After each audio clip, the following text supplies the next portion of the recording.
You know, in a lot of ways, this film's really about the origin of our world and the monsters' worlds. You know, we're gonna trace back, you know, where Kong's roots come from, and simultaneously we're kind of understanding the roots of human civilization as well through Gia's storyline. And so this film ends up being kind of an exploration of how the monsters got here, how the humans got here, and how to avoid sort of a mutual apocalypse between the two worlds. From the very beginning, my whole concept of this film was to not just show the audiences things and places that they'd never been before, but I wanted to stylistically take a whole new approach to these monster movies. I wanted this to be the first monster film where you actually get to fully realize and empathize with the monsters as a character. You know, when we did Godzilla vs. Kong, we started kind of flirting with the idea of having these sequences where the entire POV wasn't just through the human's eyes looking up at the monsters, but the monsters, specifically Kong especially, becoming the main protagonist of the film and having the film be seen through his perspective. You know, these MonsterVerse films aren't just about monsters. There's big sci-fi elements to it. You got anti-gravity vehicles, you got, you know, Journey to the Hollow Earth, and these like kind of fantastic realms. And so having a better understanding of how to approach that kind of stuff has been really cool. Coming into Godzilla vs. Kong, that was the fourth film in the MonsterVerse series, and so to a certain degree, you know, as a director, you feel a little bit like a visitor, you know, like this is a whole world that's been set up and evolved over the course of these films, and you know, it's your chance as a director to put your stamp on it and do your thing, and then potentially pass it along. So when it came to the opportunity to do the fifth film, and for me the second film that I've done, it was really like an exciting thing, because now not only am I just, you know, picking up where the last director left off, I'm able to continue sort of my vision and expand on it. So a lot of the colors, the tone, and even the approach to action and characters and the monsters themselves, you know, were really something that now I was able to continue forward and to have total authorship on, you know, myself. We didn't want this to just be a blue screen movie with a bunch of fantastic stuff happening behind them that would just be realized later. We wanted to get as much as possible real locations in it, and even shoot real locations for stuff that we would integrate into a Hollow Earth world, for instance. I mean, Hollow Earth is, you know, we shot plates in Iceland, in Hawaii, and even here in Australia.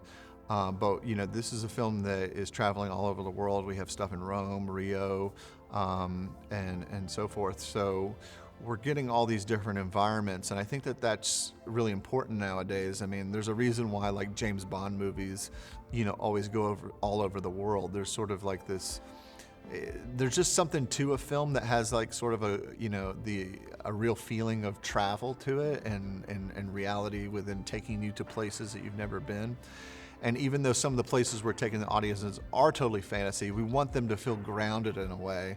And so utilizing real locations and those kind of things is a way of doing that. Duntry was a big challenge shooting there, but one that was definitely worth it. I mean, it was a couple hour hike every day, you know, to get on set, and you had to go by ferry, and, you know, but you look at it on film and it, you know, some of the plants you see, some of that type of stuff are things that, you know, just don't exist anywhere else. And so because we wanted that ancient world feel to it, you know, it was great to be able to almost literally go back in time at some of these locations, which have trees that have been around up to 2,000 years. I want to do a movie where kids feel like adults and adults feel like kids. I think that's the sort of secret sauce. You know, when you make a movie like this, you're making it for giving the audience an experience, a really exciting adventure experience, and It's meant to be seen in the biggest screen possible, and so I'm hoping to sit there and eavesdrop and hopefully hear people, having a blast. Once you've seen Godzilla and Kong have like the most ultimate battle, like in Godzilla versus Kong, what's next, and the obvious answer is, the team up. I think one of my secret weapons as a director is I made a lot of, kind of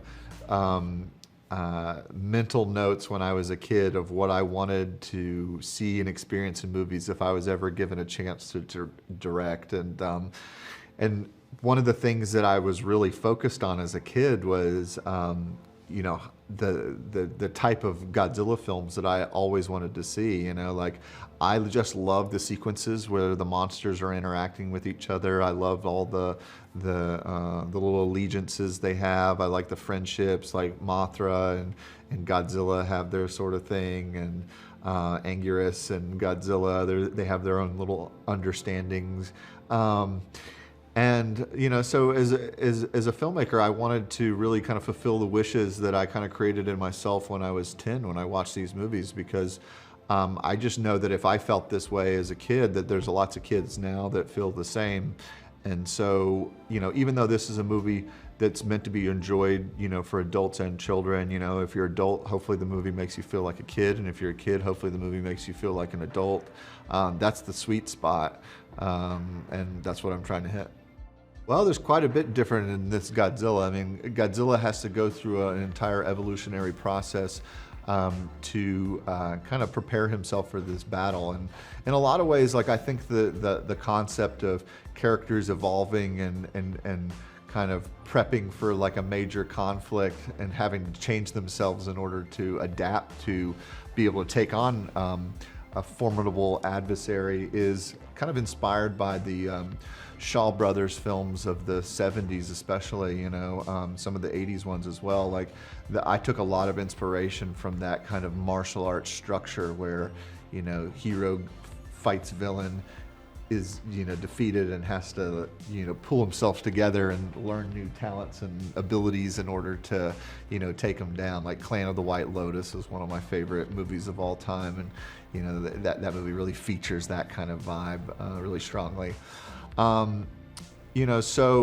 Godzilla, it was important to me that we give him a new look for this film because it's a fun thing as a Godzilla fan to see different iterations of him through the years, but I didn't want that to just be a random thing, to me, like it is fun that we're going to sell toys about this movie, but that's not what we're creating these things for.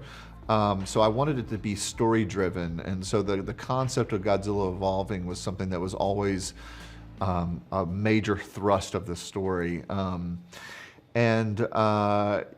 Pink's my favorite color, so naturally it kind of went in that direction. But there's a story reason why he actually goes, his energy goes pink in this movie, so that's exciting.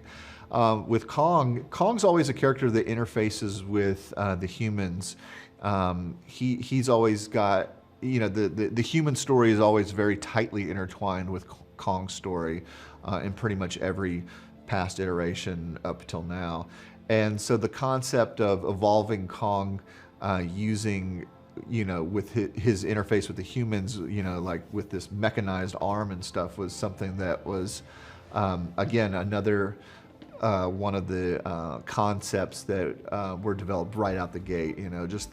It's like if we can make a movie that's crazy enough to justify Kong having a giant mechanical arm, then we've accomplished a lot here. And so that's what I love about the MonsterVerse too. It started out as 2014 Godzilla, very grounded, all the technology is very grounded, and slowly, similar in the way that the Showa era films of Godzilla, amped things up and went into a more exciting, colorful sci-fi psychedelic direction. That's sort of what we're doing now too.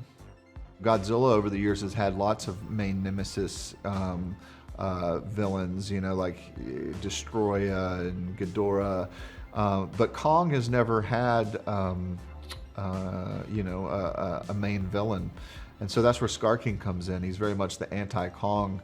And what's exciting about Scar King as a villain is that he's not a straightforward monster. Like, in other words, a lot of the monsters battle each other based on their sort of animal instincts that they have.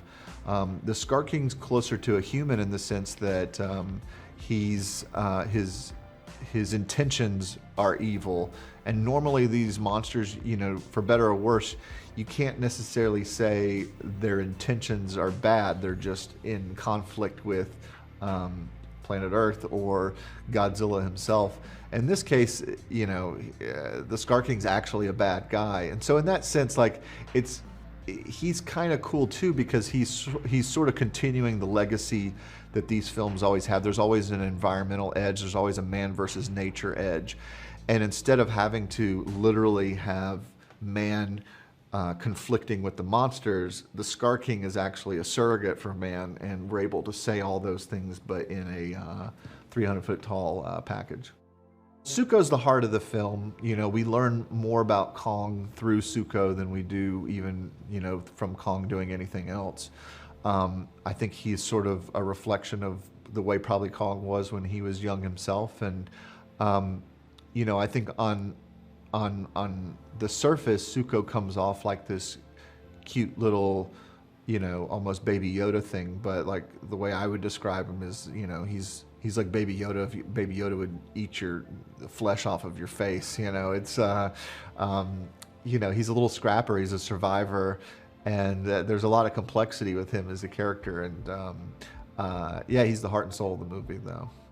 This is a film that's meant to be seen on the biggest screen possible. We designed it, with all the major effect sequences are shot in 1:90 IMAX aspect ratio. And so it's almost an hour's worth of footage, if you see it on the big screen.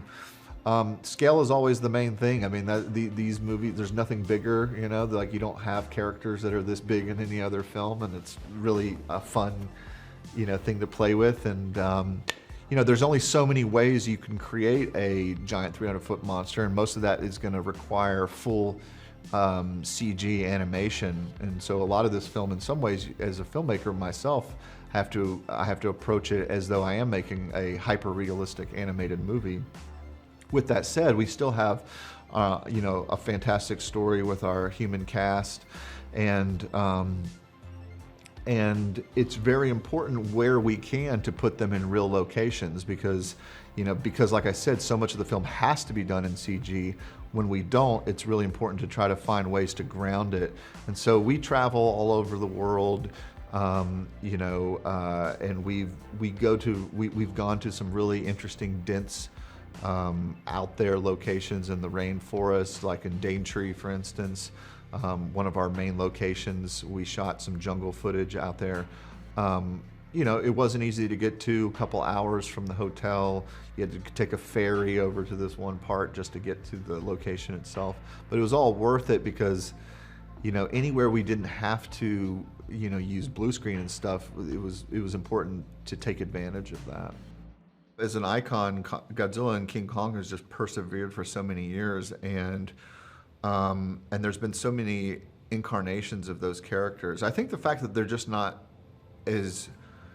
like super overexposed. It still takes, quite a few years to make one of these movies because of the complexity of the special effects. So it kind of forces a spacing of the films, and I think that actually helps out a lot. I think that people need a break from things to get excited about them.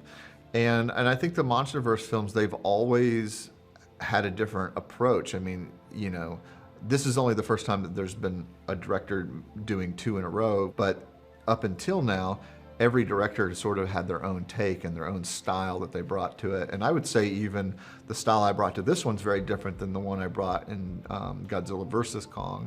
And so I think that's kind of important in terms of keeping the whole series fresh, is there's always this new stylistic approach to the characters, and it's an exciting time to be a monster fan.